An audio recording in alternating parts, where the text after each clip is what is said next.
This is Common Filth Extra, episode 5. Thank you very much for listening. Thank you for your continued support. I would not be here without you, and that is not an empty platitude. I really mean what I say. I've been meaning to get to this this website for a while. I've been meaning to talk about this. I discovered this sometime back in 2014, so I have been wanting to talk about this for a while. This website is called Breeding Zone, and it is a discussion forum for men who want to get HIV, who want to breed some neg holes. That's the terminology they use if you're not familiar with it. But given that you're listening to this, you probably are. For the sake of being thorough, neg means HIV negative, pos means HIV positive, and these gay guys want to give it to each other and give it to other people because they view it as liberating. So this is a discussion forum based all around this sick shit known as bug chasing. And this is a forum, this Breeding Zone is a forum of over 220,000 posts, 42,595 members. And currently, in the last 30 minutes, there are 377 users online as of this recording. Recent status updates from various users. This is on a side panel here. Newly chasing, help me convert. Saturday night and feeling piggy. No shower past 2 days and a piss-soaked jock for cruising in. Anyone in San Francisco? And finally, any pause doms around to brutally rape me? London-based. Anglo-Saxon culture. It keeps reminding me of its greatness. So we're going to poke around here for good content to read, to really delve into the psyche of these sick fucks. And hopefully deter anybody from thinking that these people are normal and capable of functional relationships. And don't give me this, not all, not the ones I know. They wear a mask around you. And they wear that mask so convincingly that you allow them to spearhead your various movements. You think they're your friends. They're not. The lens through which they see the world is smeared with all sorts of crazed bodily fluids. They don't see you as a person. They see you as a fuckhole or a means to procure one. So again, we are on Breeding Zone, a forum for homosexual men, and there are a lot of them. So let's start with the one called LGBT politics. Seems as good of a place as any to start. Let's see the let's learn about LGBT dynamics from those who really belong to it. HIV in the law, gay self-governance. And there's one of these I'm not going to read because I read it previously and I'm saving it for something else. If I ran for president, all right, let's take a look. If I were to run for president, here's what I would do. And this is a guy, he's a 37-year-old guy, and he has a picture of himself. And here's what he would do as president. He says, if I were to run for president and won, here's what I would do. Okay, here's what he would do. Number 1, 2,000% tax on all condoms. 2, eliminate any tax benefits of condom manufacturers of donating condoms to the public, nonprofit, etc. With the revenue earned from condom tax revenue, I would fund the Holy Glory Hole program.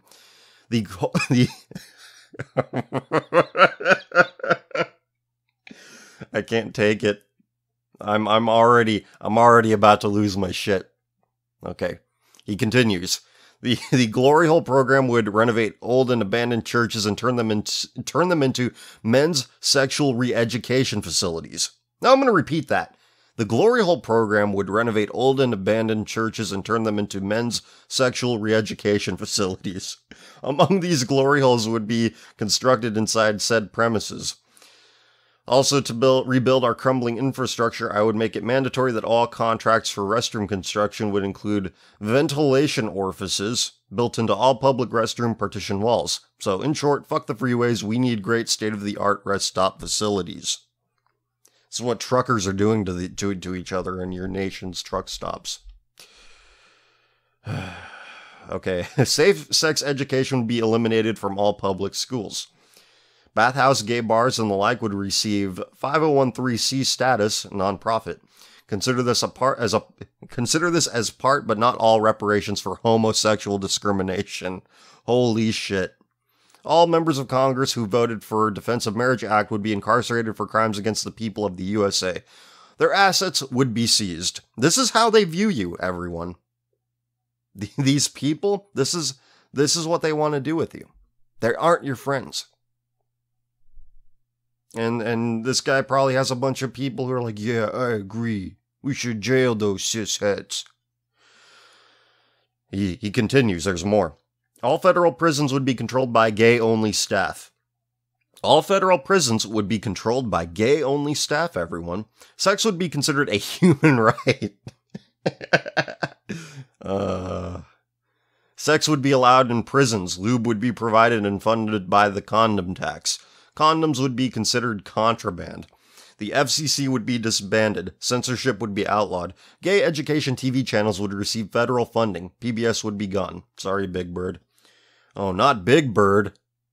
I'm going to read that one again. FCC should be disbanded, or would be disbanded. Censorship would be outlawed. Gay education TV channels would receive federal funding. I wonder if this guy knows that that's already happening in a way. He continues, there's even more. People with STDs would receive supplementary income. Amount to be allotted would be determined by severity of STD. HIV positive AIDS individuals would receive the most. Great, that's what we need.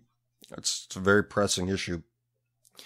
And then the last one. Capital of the U.S. would be moved to San Francisco, California. Pride Week in said city would be a week-long federal holiday. Stay tuned for more. There's more. There's responses. With 2,000% tax on condoms, I'm afraid the world would be overpopulated pretty fast. How about making people have to apply to the government to have straight sex? It gets worse. This is somebody else. He says, how about making people have to apply to the government to have straight sex? They will, of course, have to pay a high fee. And with the bureaucracy, it will, of course, take a few months to get a reply. And when they do, couples will be given a room and a certain time to have sex. In the meantime, gay sex will be free anywhere and any time. There will, of course, be no more gay prides because there will be gay parties all over the world all the time. What else? Somebody, the last comment in this thread says, I would add one more thing, institute the secret ballot in Congress. I guarantee every hypocritical family values congressman who votes against gay issues, but has a wide stance in the airport man's room would vote to pass your agenda, which would be probably the entire GOP caucus.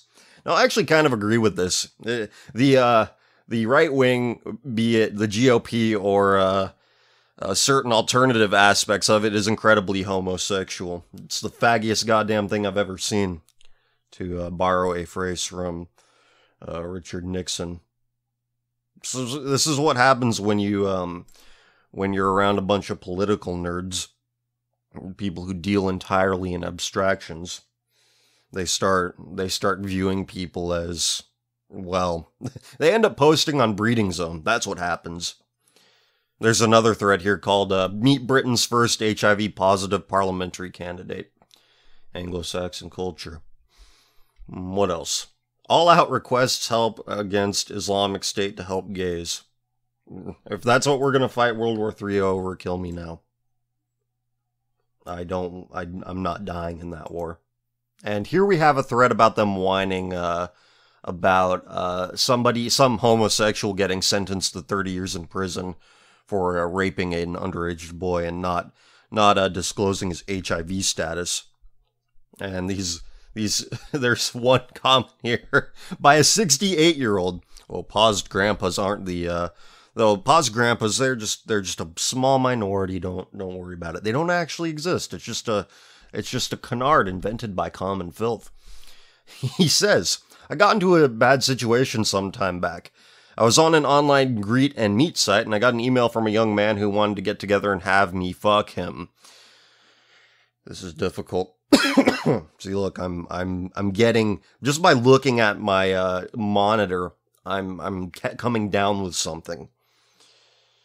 His profile said he was 18, and his picture certainly looked like he was 18. We chatted a bit back and forth, and I could tell his use of language was a bit immature.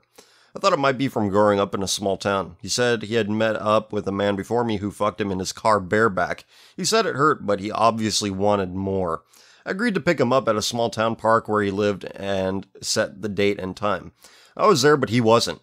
I figured he chickened out, but a few weeks later I received an email from his father telling me he was 15 and should stay away from him. I didn't respond back. Bullet dodged. Well, let's assume that this kid was 18. Is that what normal people capable of pair bonding do? Let's think about this now. Let's give it some deep thought. How many of us cisheads, how many cisheads do we see having one of them being 68 and the other one of them is 18 and they're fucking in a public place? That's normal. No, that's something we should elevate to the highest rungs of our social hierarchy. Which, by the way, I'm the only one talking about that. I'm the only one that has identified. I'm the only one using that term. I'm the only one that has correctly identified who occupies the top of it. No one has been able to prove me wrong. No one. Now, there's one more post in this thread that I'd like to read. His HIV status was likely a minor consideration. Fucking underage people and then making a video of it is more than enough for a judge to throw the book at someone. A guy in my town got 50 years for the same thing except for the HIV. He fucked several teenage boys and took videos of it. A guy in my town. Though this is very common where this guy lives. I would not be surprised if some or all of the boys are still hooking up with the guys though. Although they're all over 18 by now. As Fuck Roger BB noted, one has to be careful. I've had a few guys over the years hit me up on various sites, and from their pictures and way they talked, it just seems like they were not 18. And they deny the fact that this shit happens at a very young age. This stunting of development to make you into this.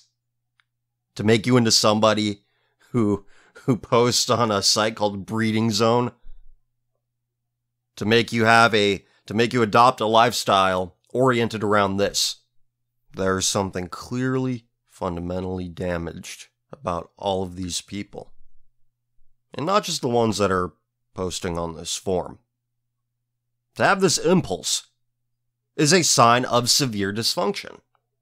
Yeah, we think that, well, dysfunction happens in a vacuum and it just affects one part of your personality. It just makes you have a weird preference. It doesn't work like that. A 68-year-old man cruising sites for 18-year-olds, 15-year-olds. And the only reason he doesn't do it is because he doesn't want to get arrested, not because it's wrong. He doesn't give a fuck. He thinks it's right.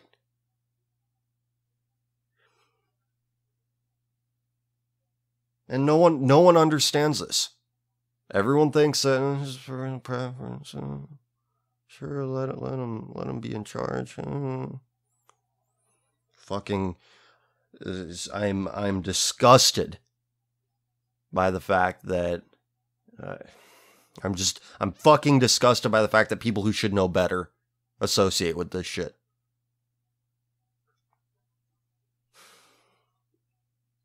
Continuing, he goes on. I simply declined because no fuck is worth the risk, even though they were all sexy boys who I so badly wanted to breed. There you go. Different guy. Same story. Sure, I think the age of consent should be lower. Thank you for I don't want to be right all the time. I make these declarations, but they're informed by very real things. I make these assertions, but they're informed by very real things. And there you have it. I say these fag white nationalists want their only interest in Europe is the fact that whites are the only people dumb enough to put up with their bullshit. They're the only people dumb enough to think that this dysfunction happens in a vacuum and doesn't affect any other part of the personality. They're dumb enough to think that this is not a social pathology. And they're also dumb enough to keep their age of consent laws alarmingly low. In spite of all of this, in spite of all this information we have available, we're still going to trust these white nationalist homosexuals to secure a future for white children. No, fine. If that's what you want, fine. You know what? I'm not a part of it. I don't give a fuck. By all means. The blood won't be on my hands. It'll be on yours. Your retarded ideological movements, I don't give a fuck about. But you know what? I do care about vulnerable people. The fact that you trust these people. Oh, they're our allies. They help our movement. Where you place your trust is indicative of where your spirit is. Where the condition of your spirit, your spiritual health. And where your spiritual health is, where your spirit is located, is in such a disturbing place that I cannot properly articulate exactly how fucked up that is. I can't find the words to describe how disturbed that makes me. The fact that you have these white nationalist homosexuals, these alt-right homosexuals, the fact that you hold them in such high regard, tells me and everyone else who has their eyes open that you don't give a fuck about the future. You don't give a fuck about life. You don't give a fuck about quality. But we'll continue with this natural aristocrats post. This is the posts of the natural elite. He continues on. If I met up with someone and it felt wrong, I'd probably end it right there, even if I had messages where they said they were 18 or older. That has no protection in this day and age from the law. And then he responds to somebody else. I'm not going to read that part, but he says, this is the important part. Some people get off on trying to pause others. Don't ask me to explain why, though. Me, I'd always be upfront and honest. I've always loathed liars. Guess it was just how I was raised. Well, you know what? I will give these people credit. They are being honest.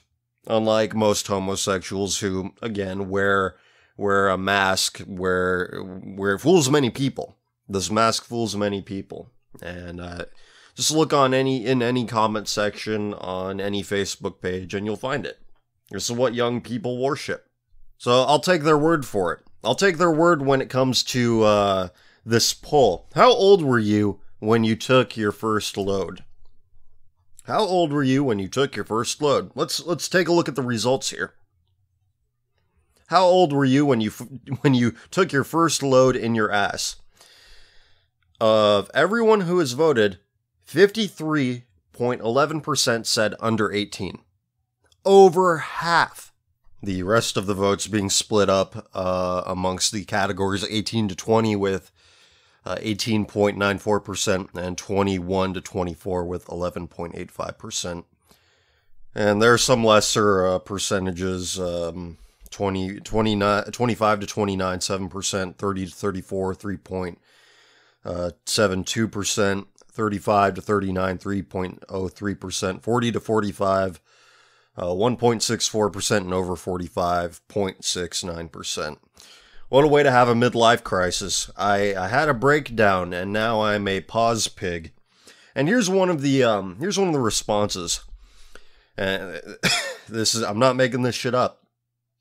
The age of consent in the UK is 16. As a naive 16-year-old, I met a 40-year-old guy at a gay disco. 16 years old and 40. Now, is it just me, or is it that most of these stories have an age discrepancy? I mean, don't get me wrong. These are functional, beautiful relationships that benefit society. There's nothing wrong with it. Nope, not at all. Love is love. But does anybody else find it odd that there's an age discrepancy in most of these stories that borders on predatory? Oh, UK. Anglo-Saxon culture, everyone. What else? He continues. He invited me back to his place for coffee. I went. He fucked me bare twice that night. We became lovers. We spent each weekend and 1 weeknight per week together for the next 3 years. He always came into my arse or mouth. An average of 4 loads per weekend and 2 on the weeknight/following morning. Taking 6 loads per week in a monogamous relationship. Well, that means it's functional and okay. That makes it fine. So beautiful. Between the ages of 16... He's taking 6 loads per week between the ages of 16 and 19. The relationship ended when I went away to university. I entered my safe sex phase, which lasted for the next 20 years. I was 39 before I started taking loads again. My first new arse load is described in my skinhead fucker blog. 1488, everyone. We must secure a future for our white bottoms. And there's another one. I was just at our age of consent 16 and I loved it from the start. He was a mature man who trained me to be his submissive bottom. When I was well trained and would do anything he wanted, he introduced me to his work buddies one by one and asked me to please them, which I did. Again, another predatory creep, but very functional relationship, everyone. Very, very functional. This is normal. You know, what you take your wife out on a date once, and then you got married sometime after that. Pff, whatever, that doesn't happen. That only happens in movies, except it doesn't. It might happen in a movie about gay people. Yeah, you cisheads, you do this all the time. Don't deny it. You met your wife at a disco when you were 40 and she was 16, and you gave her 6 loads a week. That happens all the time. Oldest story in the book. And some guy after that, I was 14 when I got it in me. Still remember it like it was yesterday. Next poster says, I was 15. Next, 17. I guess I'm a late bloomer. It just gets worse. Next poster says, I was 16 when I took my first load. It was the first time I bottomed. By 17 or 18, I got gangbanged bareback for the first time by a group of, wait for it, middle-aged men. I'm 23 now, but I about have just set up another bareback gangbang by the same guy for Monday. I hope he gets a big group together. Predatory. Dysfunctional. Ruinous. Are words that normal people would use to describe this, but how many of those are left? The next one. I was 14 and I've never let a guy fuck me with a condom. My policy has always been, if you want to fuck me, I get your seed. Oddly enough, I didn't become pause until I was 38. It, like I said, keeps getting worse. Another guy says, I was 15. Got a 14-year-old guy's load twice that day, and once in my mouth and later up my... This is so fucking gross. After that kind of became a regular thing with and his buddies fucking me weeknights after gym, at the gym, and weekends at his place. Was probably getting about 12 to 16 loads a week. 5 years later, most of these guys are still my friends and they're still fucking me. It's how I met my BF. That's... I do not know what to say. I don't. I really don't. There's no context I could put this in. I already have. And there are still people out there who think that this shit doesn't matter. Who are of the belief that this affects nothing. And you believe them. In spite of all the evidence to the contrary, you believe them. Why? Why? You have to ask yourself this question. Because I'm not wrong. Yet you want to be wrong. Again, why? You want to be friends with this? Is this what you're holding on to? Does your social circle mean so much to you that you will tolerate this happening within it? Fine. But you're going to have to live with all of the evil that is born from that. Do you think these people help your movement? This what helps your movement? People who see life through this lens. That's what helps. Fine. Don't be surprised when it goes tits up. or bottoms up, to use the proper terminology. All of the behavior I have documented on this episode, there is no future in it. There is no life in it. There is nothing good. Nothing constructive. Let's call this what it is. It is a death style, not a lifestyle. Because there's no life in it. There's only trauma, despair, death, disease, predation. You name the pathology, it is here. You need to make a choice. You do not have the luxury of having a nuanced view. There is no fucking nuance. Do you choose this, or do you choose right? Do you want to grow and prosper? To be looked upon fondly when you are dead and gone? Or do you want to belong to the breeding zone and post about how you got raped as a 15-year-old? I don't know. It's a pretty easy choice to me, but apparently not. Apparently not to the right-wing homophiles of the world. So, breed on, brothers. Go on. 1488, white children must service their facilities to Aryan Ubermensch, because that's what Odin would want. I am just about spent. I really hope you took something away from all of this, because this was very painful to do, but it needed to be done. And just so you know, you who are listening to this, when I say you, I'm not talking about you who's listening to this. I'm talking about the people that defend this shit, who should know better. You, the one listening to this? You, the one who actually takes what I say seriously? I'm not talking about you. You know the score. You know what's what. You are part of the solution and not the problem. So you keep being that solution, and I will keep fighting alongside you. Your continued support means the world to me, and I hope that one day I can fully articulate the gratitude I feel towards you. With that being said, you take care of yourselves, you have a good one, and I will talk to you later.